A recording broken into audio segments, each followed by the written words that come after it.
Hello, this is Allison Sebolka, and I'm here for an exclusive one-on-one with Wilkes University President, Dr. Leahy. Check it out. You say that this is the best time to be a Wilkes University student.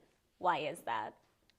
There's never been a better time to be a student at Wilkes. I mean, we have more academic programs than we've ever had before, including new programs in hospitality management, sport and event management, neuroscience. We have more athletic programs, Allie, than ever before. In fact, next year when we offer men's and women's ice hockey, we'll have 23 NCAA sports available to our students. We have more music programs than ever before. As you probably know, the region's only marching band. That provides a suite of opportunities that I think is unparalleled for a school of our size. And couple that with $100 million of investment in our campus over about an 8-year period. But maybe what I'm most proud of is I think there's a fresh energy and enthusiasm for Wilkes right now. And I think that's really what makes it such an appealing place to come, to be a student, and to continue one's education. I totally agree. And that fresh energy and enthusiasm, where do you think that comes from? Do you think that's partially the local community? Do you think it's solely student-driven within the school? Where do you think it's from? Well, I'm proud of the fact that I think a lot of it is student-driven. We have alums on our board who come back, and one of the things they notice is that they've never seen more of our students wearing Wilkes apparel proudly than ever before. And I hope that's, driven by the students. But I think it's an energy that we're trying to bring at the administration, my energy, the energy of our senior team, and all these faculty members who have dedicated their lives to working with you students. I hope that your energy as the student body is matched by our energy as the faculty and the staff, and together that creates a really a place where people are really proud. What changes were made to the university recently, and what changes could we expect in the future? Well, just in the past year, we opened up the Karen Bellis Media and Communications Center, which you would know well. We opened up the new Sordoni Art Gallery. This is on the new Karen Bellis East Campus Gateway, which we've created to connect the east part of campus to the main part of campus.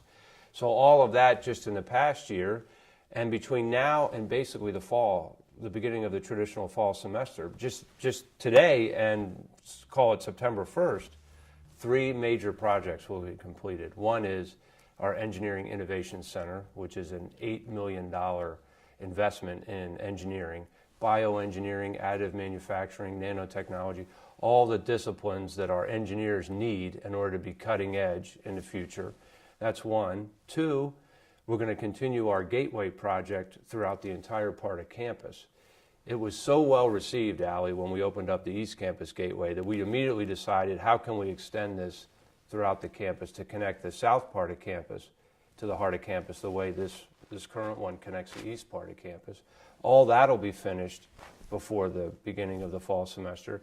And then a third project which will be very noticeable but is might seem a little less prevalent, which is we're going to go to all of these historic mansions that we have on campus that make up such a unique part of our campus. And we're going to redo all the landscaping around them so that we can showcase these historic buildings in a way that we haven't been able to for decades because the landscaping has grown up and is hiding them. So I think when the students leave campus in the spring, if they're not here during the summer, and return in the fall, they're going to be, I hope, more proud of this place we call our campus than ever before. And then beyond that, there's a whole bunch more. So it's a very exciting time here. Yes, that is so fantastic. And you talked about the Karen Bellis's. What do you think it is that keeps alumni like them, donating to the university and being so involved still in the university life? I think in their case, they are of this community. They feel very strongly about the community. And I think they would tell you that Wilkes University is perhaps the most important entity in their community that they love. What we do, not only educating you students and setting you on really productive career paths, but the way in which we develop our campus with an eye always toward the city, and how in developing our campus we can help to continue to develop the downtown. The opportunity that we offer to students, half of whom today are still the first in their family to pursue a 4-year degree. I think all those reasons is what keeps the Carambellis family, as engaged as they are, and legions of others in the community, alums and non-alums alike, who see the importance of Wilkes University and want to help keep us as vibrant as possible. I totally agree. So Wilkes University is definitely a one-of-a-kind institution. Why do you think people should choose Wilkes over other different types of universities? Well, there are a lot of great schools, of course. I mean, we always say there's 5,000 colleges and universities across the country. So why would we be unique? We think we are unique because we offer the opportunities of a really large university, so that we don't trade off any of the opportunities that we want to offer the students.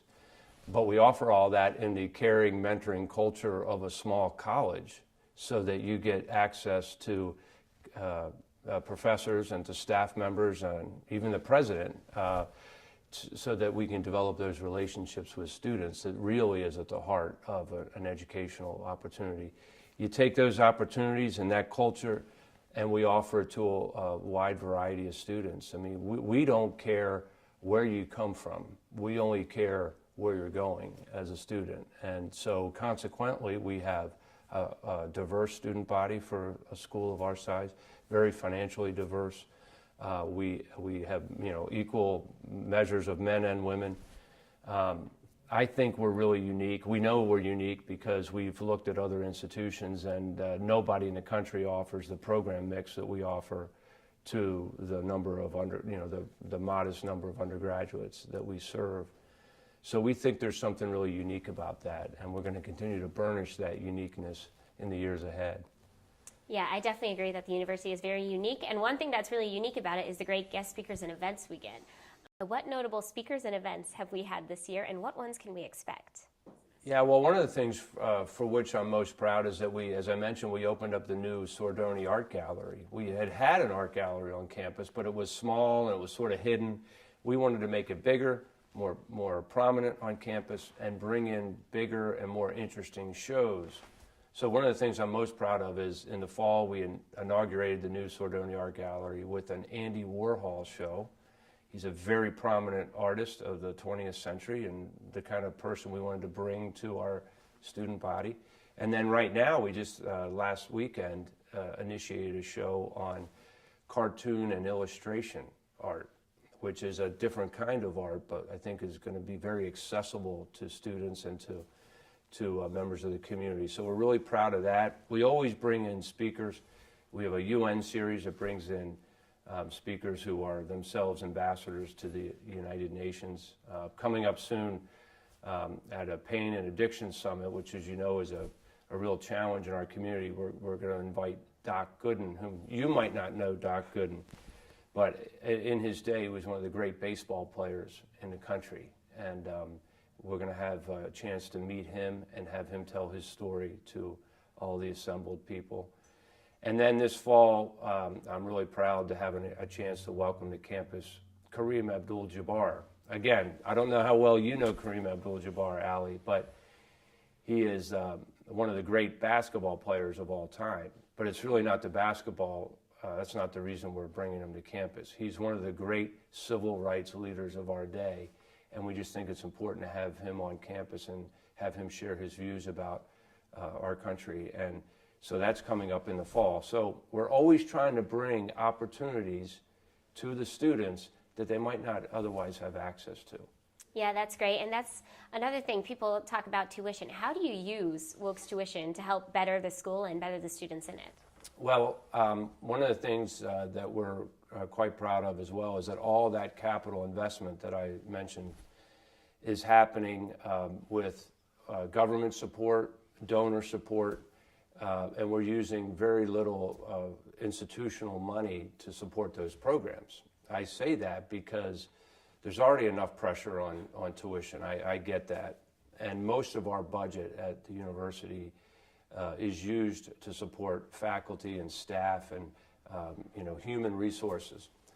And we think that that's important because the heart of every educational institution, of course, is the interaction between the faculty members and their advisors and the coaches and students. So most of the tuition money that we're able to ask you to pay goes to supporting the people who make a difference in your life, and that is the faculty, the staff, and others who are here to offer you that educational experience. So that's where tuition dollars go mostly at this university. And that was great. Thank you. A special thank you to Dr. Leahy for talking with us, and be sure to check out Wilkes Now next semester. Let's take it back to the studio.